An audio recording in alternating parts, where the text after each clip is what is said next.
C'est quoi un homme? C'est quoi être viril? Silence. Il faudrait faire silence. J'ai besoin d'aller à la rencontre des hommes de ma vie, de m'entretenir avec eux, recueillir leurs paroles, leurs peurs, leurs difficultés face aux femmes. C'est quoi être viril? Vertigo de 16h30 à 18h. Vertigo de 16h30 à 18h sur la première. Bonjour Yvette Terola. Bonjour. Comment allez-vous? Je vais très bien. Soyez la bienvenue dans Vertigo. Merci. Vous êtes ces jours en pleine répétition pour votre tout prochain spectacle. Je vous présente en deux mots vraiment, parce que ça pourrait être plus long.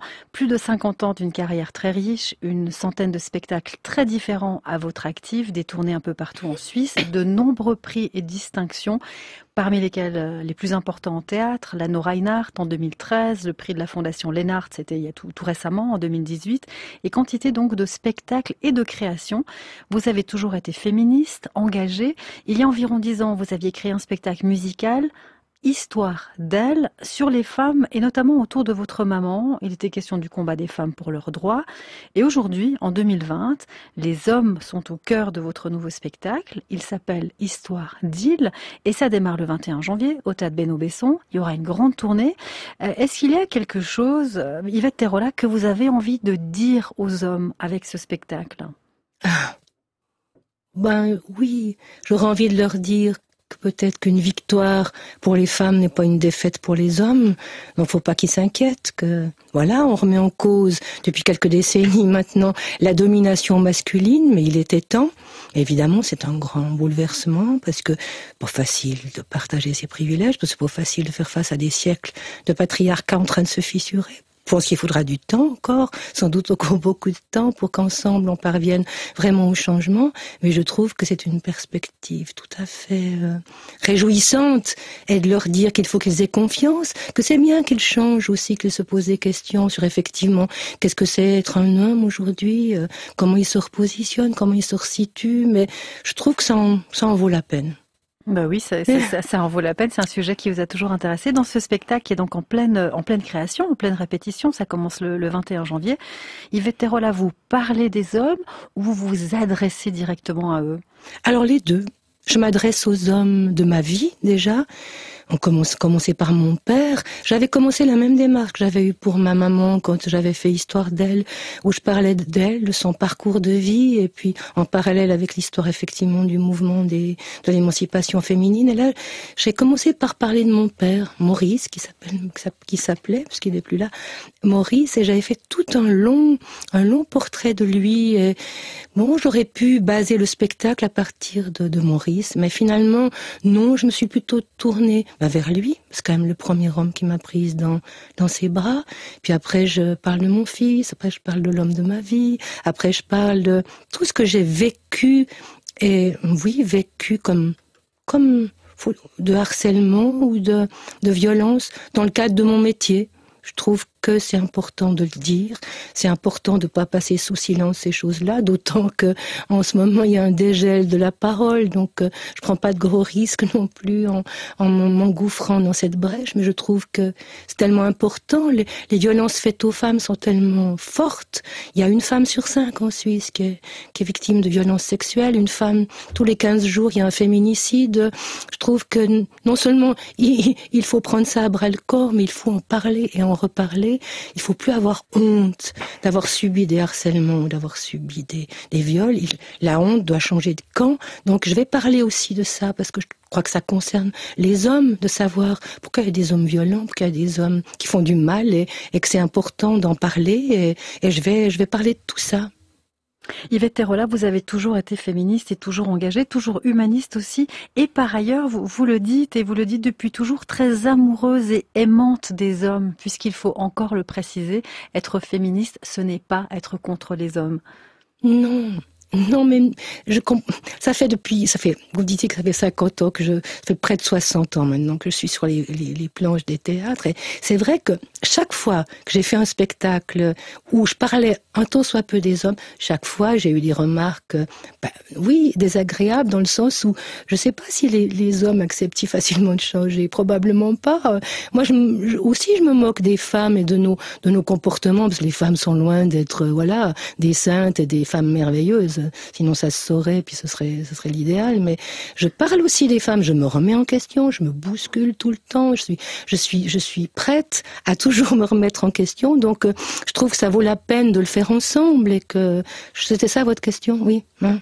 Oui, c'était effectivement qu'être féministe, ce n'est pas être contre les hommes, et vous l'avez toujours dit, j'aime les hommes. Mais bien sûr, mais en même temps, ça m'est égal de leur déplaire aussi, parce qu'il y a beaucoup de femmes empreintes de sexisme, comme les hommes. C'est un conditionnement culturel, on n'est pas si facilement que ça à émanciper, même en tant que femme. Moi-même, encore maintenant, je suis loin du compte encore, parce qu'on vit dans un monde dominé par les hommes, donc une société sexiste.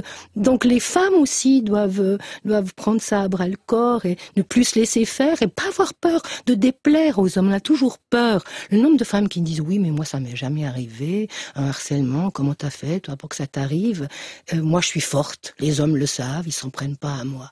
Mais c'est pas, je trouve que, comment dire, il faut être solidaire. Les femmes, entre nous, on devrait être solidaires parce que ça complique encore plus le chemin. Mais je pense qu'il y a beaucoup de femmes qui ont peur de déplaire aux hommes. Alors non, moi non seulement j'aime les hommes, mais j'ai aucune peur de leur déplaire. Et si je leur déplais, ma foi, c'est comme ça. Pierre-Dominique Bourknacht, j'ai une question pour vous. Bonjour Yvette, oui, vous parliez tout à l'heure de votre fils. Est-ce que vous voyez dans sa manière d'être une différence avec les hommes de votre génération ? Bien sûr, quand on a fait la grève du 14 juin, là, c'était absolument merveilleux et réjouissant de voir tous ces jeunes hommes qui étaient là, qui étaient solidaires, Moi, je crois que je mets beaucoup d'espoir là-dedans. Comme je mets beaucoup d'espoir, tout est en train de changer, mais avec une force et une ouverture que je trouve extraordinaire. Partout, dans tous les domaines, des jeunes femmes arrivent. Vous voyez ce qui s'est passé en politique, là, dernièrement. C'est extraordinaire. N'importe quelle émission que j'écoute, à la radio, à la télé, des jeunes femmes arrivent, riches, des cinéastes, de plus en plus de romancières. Il y a quelque chose qui s'est enclenché là et qui va vers le mieux, qui va vers le beau. Et moi, je suis ravie de ça, ravie à l'âge que j'ai, au parcours que j'ai, de voir toutes ces jeunes femmes acceptées en plus par les hommes et je trouve ça très positif.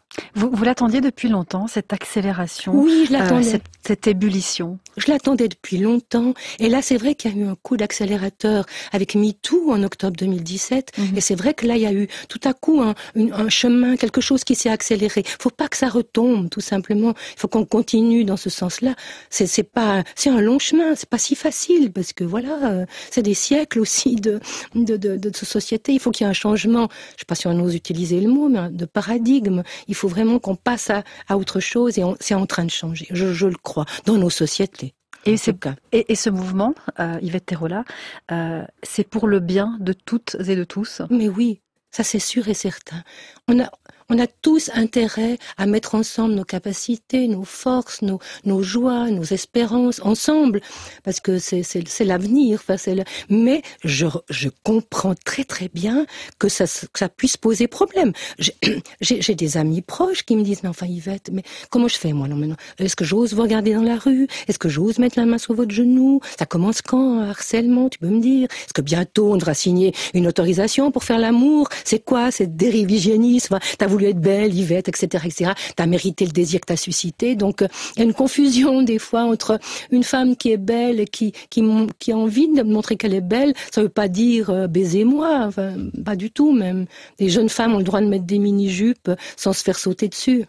Et ces réticences que vous observez, c'est de la mauvaise foi selon vous? C'est parce que certaines personnes ont peut-être des privilèges à perdre? Je pense qu'il faut partager ses privilèges et que c'est pas si facile que ça. Puis c'est pas si facile, c'est déstabilisant le changement. Pour tout le monde. Quand on change, on est bien dans ses habitudes et tout, et ça roule comme ça, et pourquoi changer finalement puisque ça va comme ça?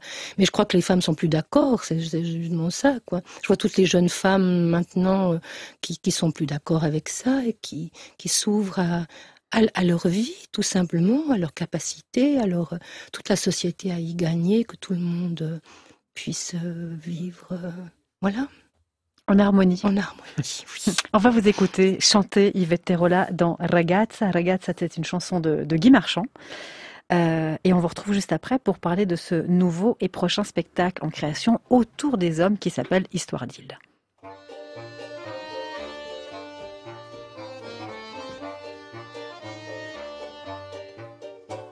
Je ne sortirai plus ma tête de tes jambes de reine. Je ne veux respirer sur cette terre que ton haleine. Je veux retourner d'où je viens, au fin fond d'une femme, et me mettre à l'abri tout chaud, tout entier dans ton âme. Ragazza, ragazza, tu seras ma maison, mon nid, mon jardin, mon repère. Je vivrai dans ton lit avec ma guitare et ma bière. J'attendrai le moment où tu ouvriras les paupières pour t'embrasser les yeux, les pieds comme dans une prière. Ragazza, ragazza, ragazza, ragazza. Je veux dormir le nez dans tes cheveux. Je me fous que le ciel soit gris ou bleu. Mais quand la mort voudra un jour me prendre, alors je me barricaderai dans ta chambre. Ragazza, ragazza. Je veux rester là sans bouger, tout comme un enfant sage. Ne sentir que le vent de ta robe sur mon visage. Je ne sortirai plus de tes bras même une seconde. C'est le meilleur endroit pour attendre la fin du monde. Ragazza, ragazza, ragazza, ragazza. Je veux dormir le nez dans tes cheveux. Je me fous que le ciel soit gris ou bleu. Mais quand la mort voudra un jour me prendre, alors je me barricaderai dans ta chambre. Ragazza, ragazza. Oh, che bella. Je ne sortirai plus ma tête de tes jambes de reine. Je ne veux respirer sur cette terre que ton haleine. Je veux retourner d'où je viens, au fin fond d'une femme, et me mettre à l'abri tout chaud, tout entier dans ton âme. Ragazza, ragazza, ragazza, oh ragazza, ragazza, oh ragazza, ragazza. C'est vous que l'on entend chanter, Yvette Terola, Ragazza, c'est une chanson de Guy Marchand. Qu'est-ce qu'elle évoque pour vous, cette chanson? Mais j'aime beaucoup cette chanson. Cette idée qu'on sort d'une femme, c'est une évidence, et qu'on veut y retourner peut-être. Retourner entre ses jambes. Mais oui, entre ses jambes de reine. C'est une très belle chanson, un très bel hommage. Enfin, forcément, je vais vers les hommes aussi qui disent des belles choses sur les femmes. Tout à coup là, je sais pas pourquoi, à Christian Bobin, qui dit des choses tellement belles sur les femmes. On a envie de connaître des hommes comme ça, qui sont prêts à nous accueillir, à nous ouvrir les bras, à nous dire viens dans mes bras. Et on a envie de ça, et c'est important, et voilà. Et Ragazza, elle sera, je l'ai reprise, elle sera là dans le spectacle. Alors justement, j'allais vous poser la question, Yvette Terola, puisque vous êtes en pleine ébullition, vous êtes en pleine fabrication de ce spectacle Histoire d'île que l'on pourra découvrir à partir du 21 janvier au Théâtre Benoît Besson à Yverdon, avant une immense tournée dont on donnera quelques dates tout à l'heure. Je me demandais comment vous aviez choisi à la fois les textes et les chansons. Vous êtes accompagné d'une équipe que vous connaissez bien, le musicien et pianiste Lee Matford, Philippe Moron à la mise en scène, Stéphania... pardon. Juste, oui, excusez-moi. Je fais tout faux, ça y est. Non, c'est pas tout faux. Non, c'est pas tout faux. C'est que Philippe a pas pu faire la mise en scène. Donc c'est Stefania Pinelli qui le remplace. D'accord, qui fait la mise en scène et la dramaturgie. Voilà, et la dramaturgie avec moi. Et oui. David Despiera à la scénographie. Alors j'allais vous poser la question, Yvette Terola, à quoi ça va ressembler à ce spectacle Histoire d'île? Comment vous avez choisi les textes et les chansons? Est-ce que vous avez aussi un peu joué les enquêteuses et posé des questions aux hommes qui vous entourent? Oui, alors j'ai fait des interviews, j'ai posé beaucoup de questions, j'ai lu énormément tous les livres sur le sujet, le mythe de la virilité, le défi masculin, de quoi MeToo est-il le symptôme, les femmes, la nouvelle terreur féministe, parce qu'il y a aussi tout un mouvement, maintenant des mouvements masculinistes qui réagissent et qui sont assez violents et qui contrecarrent, et c'est un peu normal, hein, j'entends, c'est normal qu'il y ait des résistances, mais il y a des mouvements masculinistes assez violents. Alors je parle aussi un peu de ça, et puis les chansons, je les ai choisies, c'est des chansons d'hommes, c'est que des textes d'hommes. Je voulais leur donner la parole aussi dans les chansons. Il y a juste une seule chanson qui est d'Anne Sylvestre, Maison douce. Sinon, c'est des chansons d'hommes. Et j'ai autour de ces chansons, nous on l'a élaboré avec Stéphania, un montage, une dramaturgie, comme je fais toujours un peu dans tous les spectacles, c'est-à-dire qu'il y a une histoire qui se raconte, il y a un fil qu'on tire, et c'est un chemin qu'on prend du début jusqu'à la fin de la dernière chanson, et tout s'entremêle, tout s'entrecroise, et les textes racontent quelque chose, les chansons viennent contredire, ou au contraire affirmer, accompagner. C'est tout un... J'ai travaillé longtemps, j'ai travaillé plus d'un an et demi à ce spectacle et à la dramaturgie. Stéphania m'a aidé, et après David aussi est venu nous David aider Despiera pour la scénographie. Voilà, à faire la mise, aussi le parcours, le montage. C'est compliqué de faire un montage pour qu'il y ait un bon équilibre entre les chansons, entre les textes, entre les moments plus doux, les moments où tout à coup il y a de l'émotion. Faut pas que cette émotion reste trop longtemps. Alors on la transforme en autre chose, en humour. Enfin, j'adore. C'est très intéressant de faire ça, de faire un montage, un peu comme pour les films aussi. C'est le même procédé où on met où cette chanson-là a le plus de chance. Par exemple, je chante les Don Juan de Claude Nougaro. Ce qu'il faut dire de fadaise pour voir enfin du fond de son lit un soutien-gorge sur une chaise, une paire de bas sur un tapis.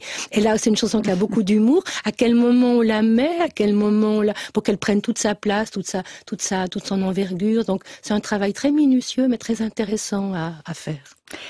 Et que vous aimez toujours autant faire, Yvette Terola, parce que je rappelle que vous avez près de 60 ans de carrière, vous avez un peu plus de 70 ans aujourd'hui. 73. 73, le mois prochain, si je ne m'abuse. Absolument. C'est ça, hein, voilà, au mois de février. Oui. Vous êtes toujours porté, comme au premier jour, à la fois par le théâtre, par la scène et aussi par toutes ces questions qui ne sont pas que des questions intellectuelles, parce que c'est aussi des choses, des thématiques que vous avez traversées en tant que femme et que comédienne, ces questions autour des rapports hommes-femmes, le harcèlement, etc. Bien sûr, bien sûr. Oui, et puis surtout, comment dire, non, je suis pas lassée, c'est-à-dire que d'une certaine façon, je suis toujours émerveillée, parce que je viens d'un milieu très défavorisé, défavorisé pour la Suisse, quoi, j'entends, mais quand même, un milieu simple, quoi, voilà, simple, de gens généreux, mais simples, et qui n'allaient évidemment jamais au théâtre, ni même au cinéma. Donc finalement, je suis toujours émerveillée de me dire, mais mon Dieu, comment est-ce possible que je fasse encore ça, maintenant, encore à l'âge que j'ai? Alors je sais pas si l'émerveillement est intact, sans doute. Quand je commence un travail, en tout cas, j'ai de la chance, je continue à avoir de l'énergie, continue envie de porter des choses, de dire encore des choses. J'ai pas grand chose à dire dans le fond, mais je le dis quand même, et je le dis avec non, mais avec humanité, parce que je pense qu'au-delà des questions hommes-femmes, on est des êtres humains au départ, avant tout, et qu'on ne doit pas perdre ça de vue, et que dans le spectacle, j'en parle aussi, et la poésie, et la beauté, la recherche de la spiritualité, en dehors de tous les dogmes de la religion. Tout ça, c'est aussi une chose qui me traverse depuis toujours. Au-delà de l'engagement politique ou social, j'ai cet engagement-là aussi de quelqu'un qui cherche voilà, qui il est, comment je fais pour être mieux, pour m'accorder aux autres, voilà, j'ai toujours moi j'ai de la difficulté un peu d'aller vers les autres. Pour moi, sur scène, c'est plus facile parce que voilà, personne ne peut m'interrompre, je parle et puis voilà, je suis dans la lumière et tout, mais dans la vie de tous les jours, c'est plus compliqué. Donc, je fais aussi un travail là-dessus sur moi, comment je me situe, comment je fais maintenant. J'ai 2 petites filles, par exemple, comment je suis grand-maman, comment je continue à être maman avec mon fils, qui lui est papa, évidemment, maintenant. Tout ça se transforme. Comment je transforme aussi la relation que j'ai avec mon père. Il est mort depuis maintenant plusieurs années, mais il n'empêche que je continue de vivre avec lui. J'ai retrouvé, là, il y a pas très longtemps, des lettres qu'il écrivait à ma mère. Il était à la mobilisation, pendant la guerre, et il lui a écrit pendant toute la mobilisation. C'est des lettres absolument merveilleuses, extraordinaires. Et pour la première fois de ma vie, j'ai vu mon père comme un amoureux. Et ça m'était jamais arrivé. Donc que ça m'arrive maintenant qu'il est mort et tout, que je continue de vivre avec lui cette relation-là, elle est belle. Et là, dans ce spectacle, elle s'est encore affinée, parce que je vais lire une des lettres qu'il adressait à ma mère, et c'est d'une beauté, c'est plus que touchant, quoi, parce que on sait aussi que ces gens-là, enfin, en tout cas mon père et ma mère, au moment où ils se sont mariés, c'était pour la vie, évidemment. Et voilà, et ils se sont aimés toute leur vie. Et ça, voilà, c'est l'amour, c'est probablement ce qui nous fait... Enfin, voilà, la plus belle chose du monde, disons. Je pense que... je disais ça à la fin du spectacle de ma Barbara, parce que le dernier que j'ai fait, c'était sur Barbara. Je disais à la fin que la vie... C'était un peu de temps accordé pour apprendre à aimer. Alors c'est tout simple, mais je continue de le penser et je continue de faire un effort dans ce sens-là.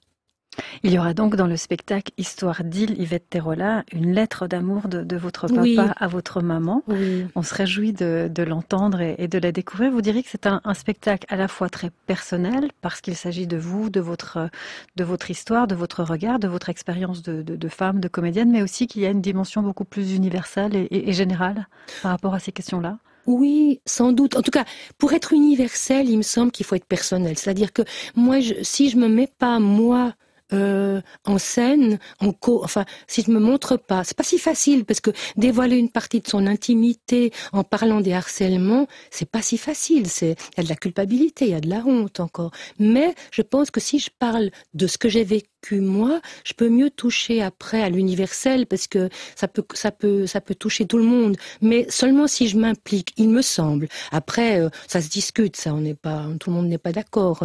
Il y a des gens qui renaclent à parler d'eux-mêmes. C'est difficile pour vous de parler d'expérience, par exemple, de harcèlement. Je Oui. ne sais pas si vous en avez subi dans votre carrière de comédienne.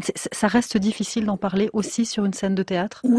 Oui, je pense que ça reste difficile d'en parler, parce que on se dit, mais pourquoi ça m'est arrivé tout ça à moi? Est-ce que j'ai fait quelque chose qui n'allait pas?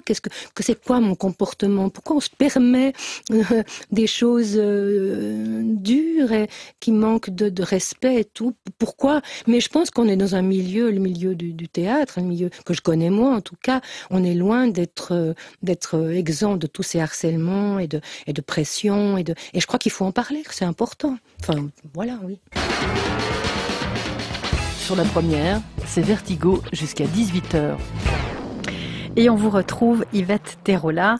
On vient d'entendre le journal d'actualité et on l'a dit tout à l'heure en première partie d'émission, depuis quelques années et plus encore depuis quelques mois, il y a une sorte d'ébullition. On n'a jamais autant parlé des rapports entre les hommes et les femmes à travers des sujets souvent douloureux, le harcèlement, le viol, les meurtres de femmes, ce qu'on appelle les féminicides. En ce moment s'ouvre le procès du producteur de cinéma Weinstein, accusé de viol par plusieurs dizaines de femmes. Est-ce que tout cela vous a donné la force, le courage pour créer ce spectacle sur lequel vous travaillez en ce moment? Oui, c'est sûr, bien sûr. Moi, ça faisait un moment que je voulais faire le parallèle entre Histoire d'elle et Histoire d'île. Et tout à coup, ça s'est effectivement précipité.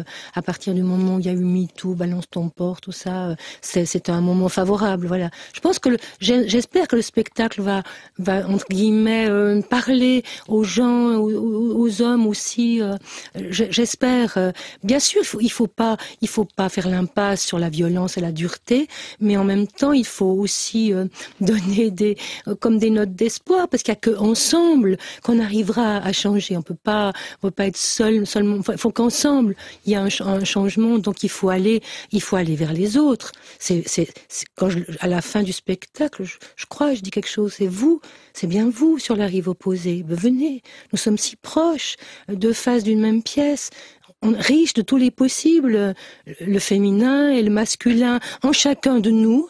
Et je crois que c'est aussi ça la clé du spectacle. C'est pas seulement une histoire de genre, mais c'est aussi de se dire que le féminin et le masculin, il est en chacun de nous. Donc il faut interroger la part masculine aussi qu'on a, nous les femmes, et probablement les hommes, leur part féminine.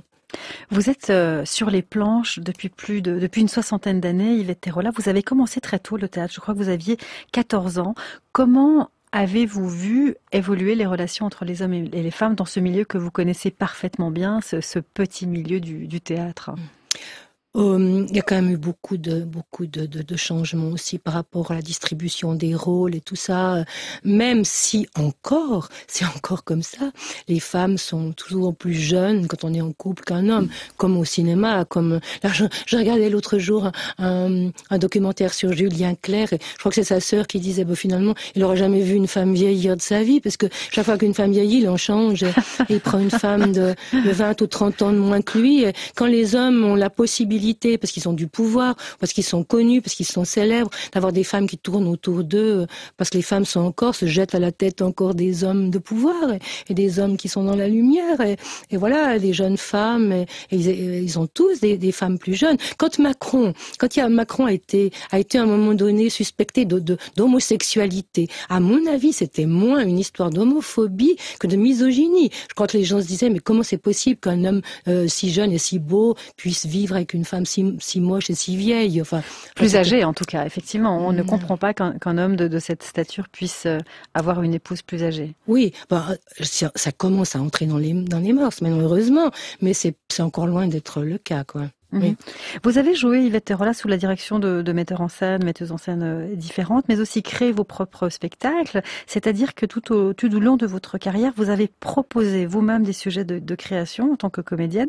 À quel moment est-ce que vous avez ressenti le besoin d'être à l'origine des spectacles ? C'est justement à cause de ça, parce que je me rendais bien compte que les rôles qu'on me donnait à jouer, ça m'intéressait pas toujours, que les metteurs en scène m'intéressaient pas toujours non plus. Ils avaient plein de stéréotypes sur les femmes, fallait jouer comme ci, comme ça. C'était assommant, quoi. Je pouvais plus. Alors je me suis dit, j'arrête, je vais plus faire ce métier. Il est pas intéressant comme ça d'être là comme un poisson dans un aquarium. On me prend, on me dit voilà, tu joues là une coquette, là, tu joues, j'en sais rien trop quoi. Mais ça, c'est des choses qui vous sont véritablement arrivées, Yvette Terola, dans votre carrière ? Oui. Oui, puis de pas avoir les rôles intéressants que j'aurais aimé jouer, ou pas, ou alors très jeune déjà on me donnait des rôles de maman, pourquoi pas. Moi j'ai jamais eu un problème avec ces histoires d'âge, mais moi ce que j'avais envie aussi c'était de raconter, même si je disais avant, et je suis sincère quand je dis ça, c'est pas de la coquetterie, j'ai pas grand chose à dire, mais le peu que j'ai à dire, j'avais envie de le dire quand même, puis je me suis dit la seule façon de le faire, c'est de le faire toi-même. Si tu le fais pas toi, on va pas venir te l'offrir. Donc voilà. Et même après aussi, pour certaines pièces, j'ai proposé de monter ça plutôt qu'autre chose, de prendre ce metteur en scène plutôt qu'un autre. Quand à partir d'un certain moment où on a une toute petite, notoriété, on peut un peu influencer, un peu, pas beaucoup, mais on peut influencer le cours des choses. Et moi, je pense que ça a été mon souffle, de faire des spectacles qui me correspondaient. Sinon, je pense pas, à mon avis, j'aurais probablement pas continué. Yvette Terola, en parallèle au théâtre, entre guillemets en parallèle, vous avez fait des spectacles de chansons. Il y a 40 ans, vous avez participé à la grande fête de la chanson romande. Entre-temps, il s'est passé beaucoup de choses. Comment est-ce que vous vivez, comment est-ce que vous voyez toutes les transformations qu'a vécu le monde de la chanson francophone ?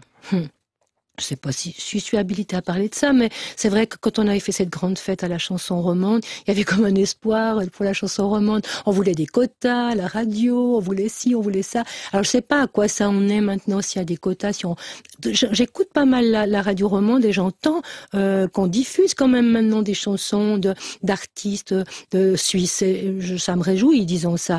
Dans l'intervalle, moi j'ai fait un spectacle avec Pascal Auberson, par exemple. On avait fait un spectacle les deux qui s'appelait À table. Et là, tout à coup, on a fait aussi une grande tournée ensemble. Et j'ai beaucoup d'admiration pour les chanteurs et les chanteuses d'ici qui se débattent du mieux qu'ils peuvent, mais c'est pas si facile que ça. Mais je sais pas si je suis pas la bonne personne peut-être pour parler de ça, parce que comme moi, je faisais aussi du théâtre à côté. J'étais moins impactée, on dit comme ça maintenant le mot, par ça. Mais je sais que les chanteurs et les chanteuses, ils doivent beaucoup ramer pour ne serait-ce que pour vivre de ce qu'ils font. Et je pense que c'est même pas tellement possible. Alors vous nous disiez tout à l'heure, Yvette Terola, qu'effectivement, à un moment donné dans votre carrière, et même assez rapidement, vous aviez pris les devants parce que les rôles qu'on vous proposait n'étaient pas forcément les plus intéressants. Alors j'ai 2 questions en une. Qu'est-ce qui vous a donné suffisamment de cran et de confiance pour faire vos propres propositions? Et est-ce qu'à un moment donné, vous avez eu envie carrément de passer totalement de l'autre côté et ne plus apparaître sur les planches mais être plutôt à la mise en scène? Mais je crois que j'ai pas l'énergie, les forces et la vision pour être metteur en scène. Ce que je peux faire, par contre, c'est si les gens sont sur une scène et que la mise en scène est déjà élaborée, je peux donner des indications du jeu. Ça, je sais faire. Mais avoir une vision sur une pièce de théâtre et tout, bon, vous me direz, j'ai joué avec des tas de metteurs en scène qui n'avaient aucune vision. Hein. Donc voilà, on pourrait aussi... Lesquels Elle ne va rien dire, évidemment. Non, mais il y en a plus qu'on croit. Que les gens n'ont pas de vision du tout, mais ils se lancent quand même, pourquoi pas. Mais non, je pense pas que j'aurais fait ça.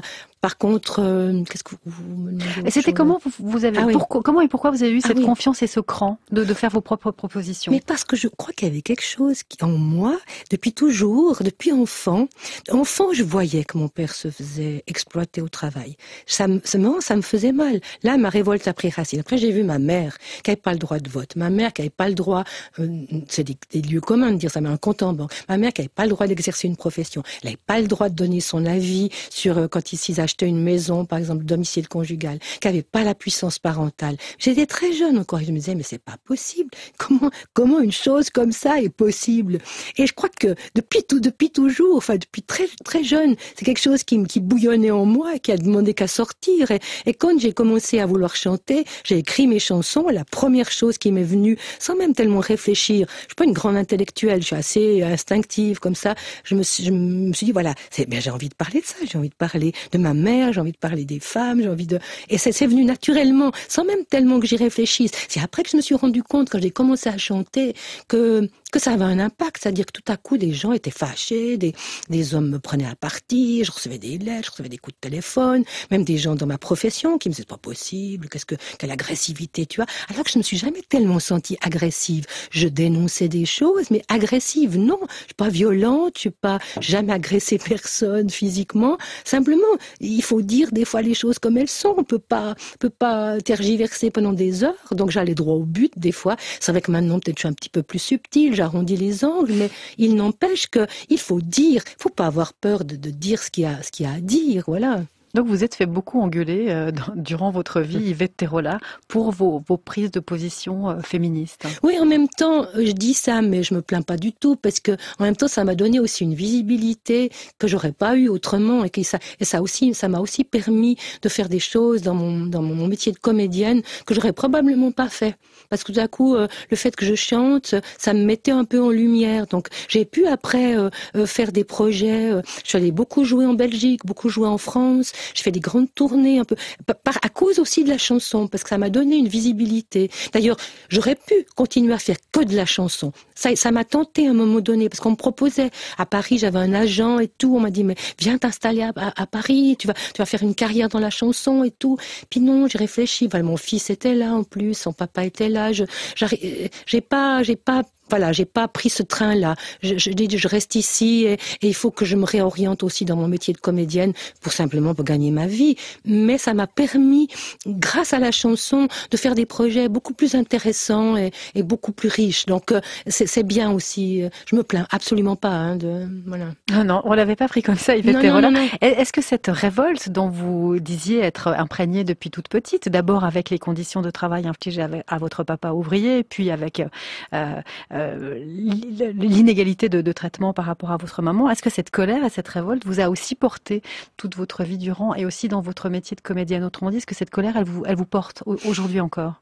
L'indignation? Oui, je crois parce que ça donne de la force aussi. On se dit, ben voilà, non, ces injustices-là, ça ne me convient pas, donc je vais continuer à le dire. Et tant que je pourrais le dire, bon, en même temps, je me rends bien compte aussi qu'il faut laisser la place aux jeunes, qu'il y a un moment donné où faut pas radoter non plus, et puis devenir une vieille dame. Et je suis pas du tout ni amère, ni aigrie, ni rien de tout ça. Donc tant que ça va comme ça, je vais continuer. Après, je verrai.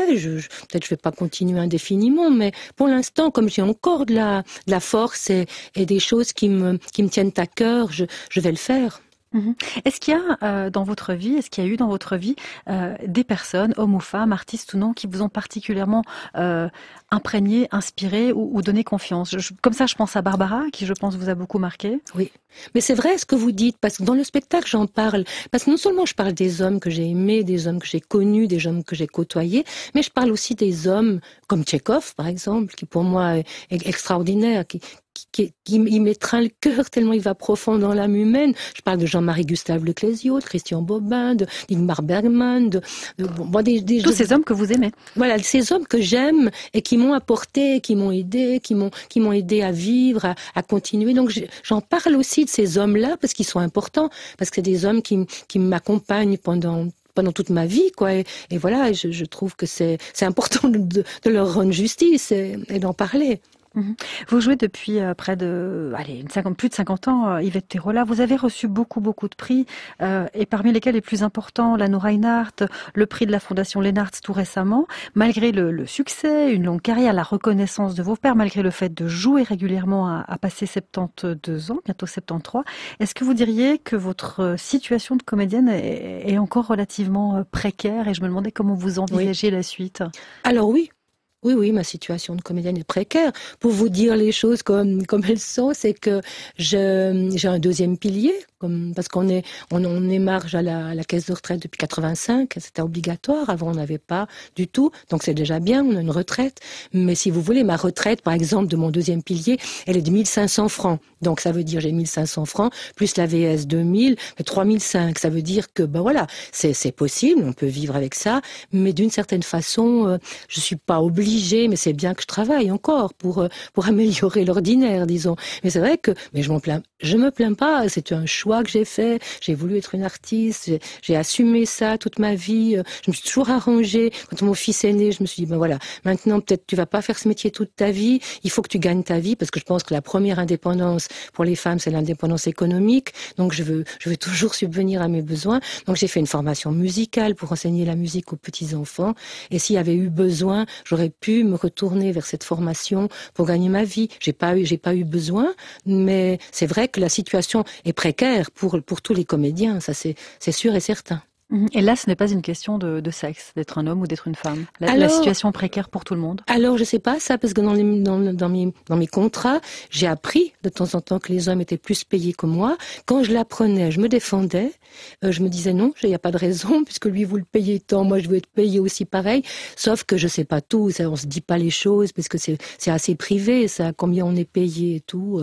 Mais je sais qu'il y a eu des comédiens qui étaient mieux payés que moi. Alors après, ça dépend du nombre d'années de travail, ça dépend aussi de la position qu'on croit occuper, et est-ce qu'on est à même de demander un salaire plus élevé. Des fois, on pourrait demander plus. Je sais qu'en tant que femme, on est souvent, on se mésestime un peu, on n'a pas une bonne vision de là où on se place. Et je sais qu'il y a des hommes comédiens qui sont plus gonflés, quoi, qui disent, ben voilà, moi je vaux tant, alors je demande tant. Voilà, pour jouer ce rôle par mois, voilà.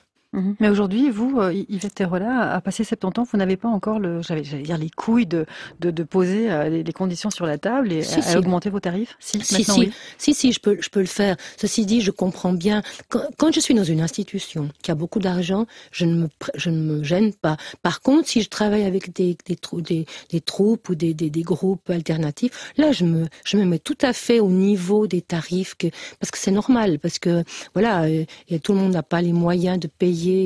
Mais quand je suis dans une institution, je trouve que c'est normal quand même d'être payé normalement, enfin raisonnablement. Après, je sais pas tout, je sais pas combien on peut demander. J'ai jamais été au-delà de 9000 francs par mois, ce qui est déjà énorme. C'est déjà beaucoup.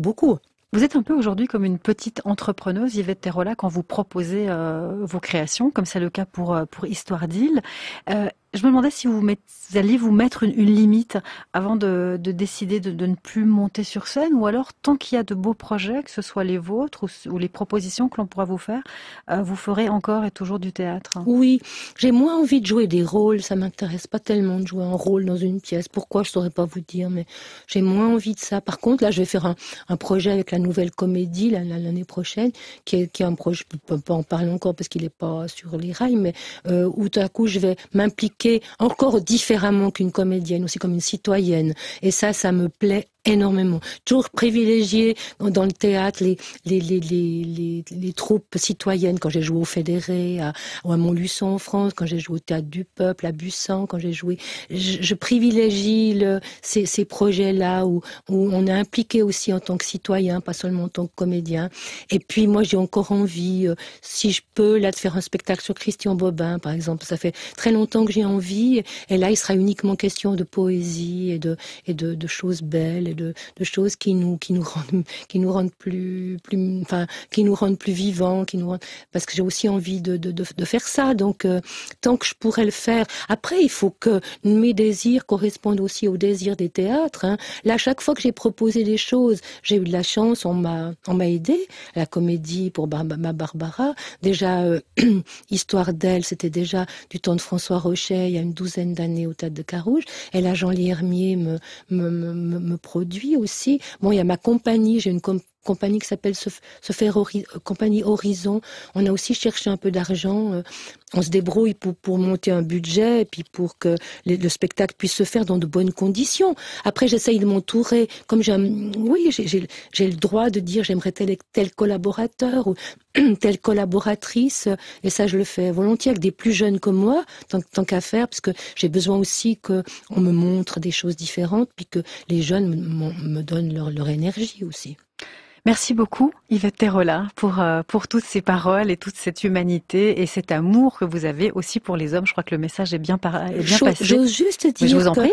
Que la création lumière sera Philippe Dunant et la création son, ce sera avec Jean Carodrin. Voilà. Merci beaucoup, Yvette Terola. Ce spectacle s'appelle Histoire d'île.